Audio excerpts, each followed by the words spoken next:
Ladies and gentlemen, I'm Colonel Ralph Emerson Pearson, and this is his program, Historical Sketches.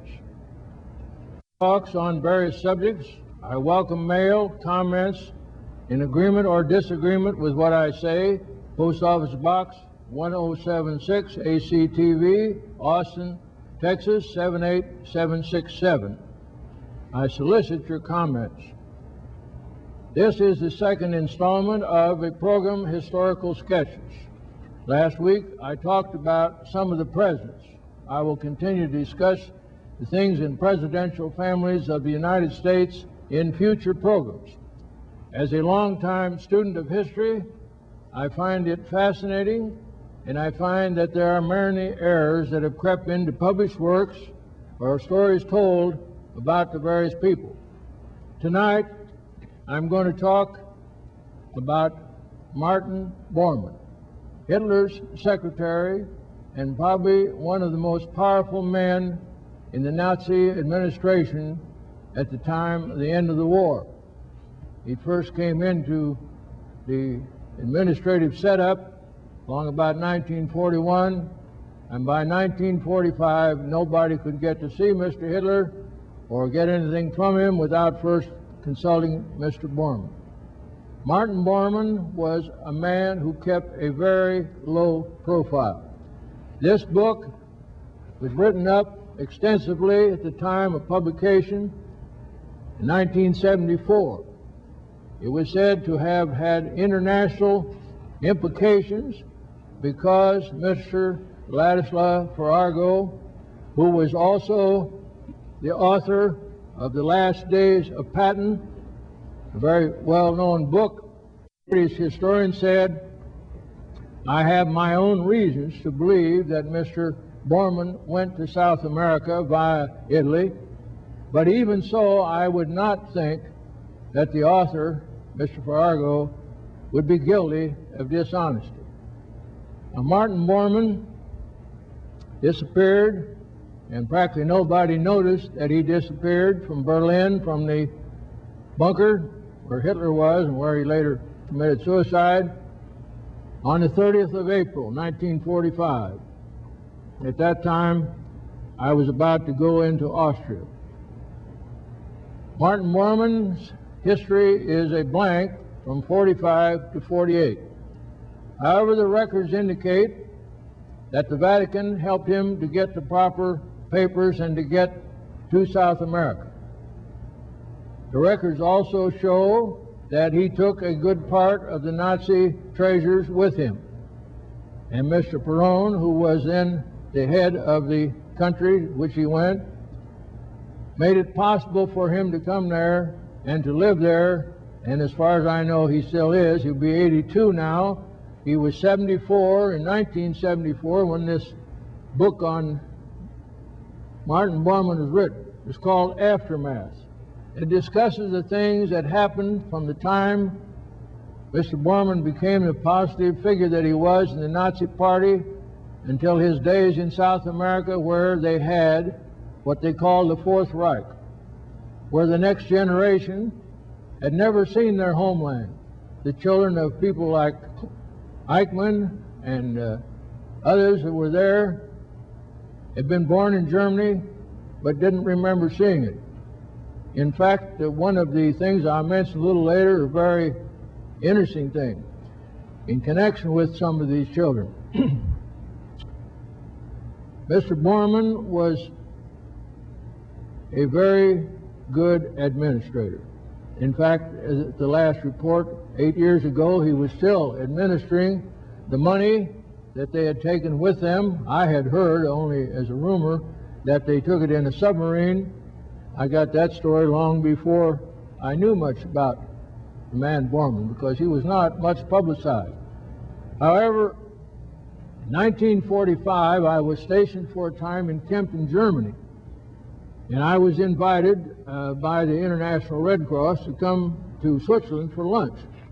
That meant getting special permission because people in uniform were not permitted in Switzerland unless they were assigned to the embassy. So it was arranged that I would go there and have lunch with the 3 representatives of 3 different nations, members of the International Red Cross, with whom I was working while I was stationed in Kempton. I was stationed in Kempton, living in a house about 2 blocks from where Mr. Hitler was imprisoned at the time from 1924 until he was released. 1960, I went back to Switzerland to visit the same small hotel. The man said, I can tell you what you had to eat, I can show you your name in the register, and practically anything about you, because I was the only American that had visited his place in some time. I said, did you know Martin Bormann? He said, certainly. I said, did you see him after the war? Now remember, it is rumored, many press releases have been put out from Germany, the fact that Martin Bormann was killed in Berlin in '45. He said, yes, he stayed in room 3. I said, you listened? He said, certainly.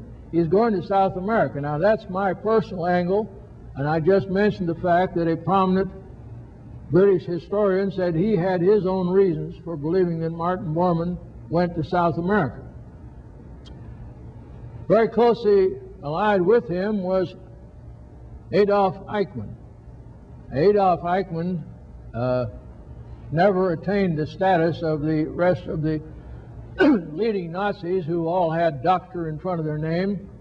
He was not highly educated, and he couldn't hope to attain the same status in the party that the others, like Dr. Kaltenbrunner, whom we got off a mountain in Austria after went down to seize the art that Hitler had collected for him.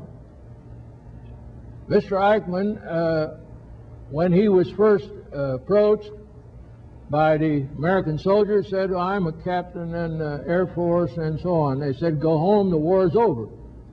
But they met, and he gave them the same story. They said, we do not care who you are, you're going to a prisoner of war camp. And by the time that all this got into effect, the Nuremberg trials had started. And Mr. Eichmann, with a tattoo under his arm in the prisoner of war camp, reading the newspaper, read that all the big shots, the Nazi party, were disclaiming responsibility for all the things that the Nazis had been accused of, and that it was all the matter of Mr. Eichmann. He realized he had to get out of that place, which he did.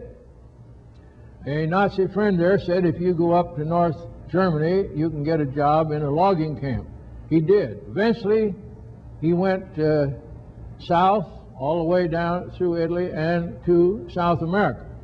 When I arrived in Alderney in May of 1945, after things had calmed down a little, I had an opportunity to talk to his wife, to his father, and to his brother.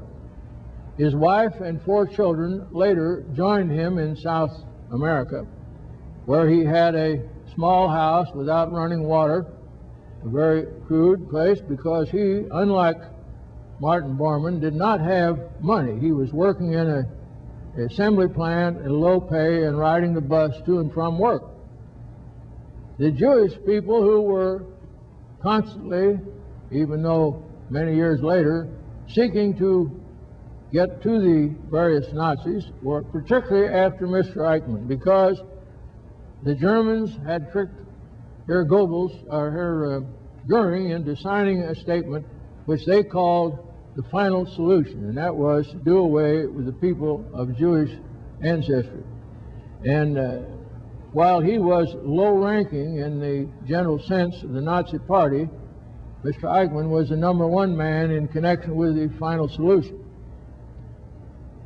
So when the Jewish people had tracked him down to this small town where he was working in an assembly plant, they had a place about 2 blocks up the street. They were watching him all the time. Everything coincided. The ages of the children, they'd had a 5th child after the 4 were brought from Germany.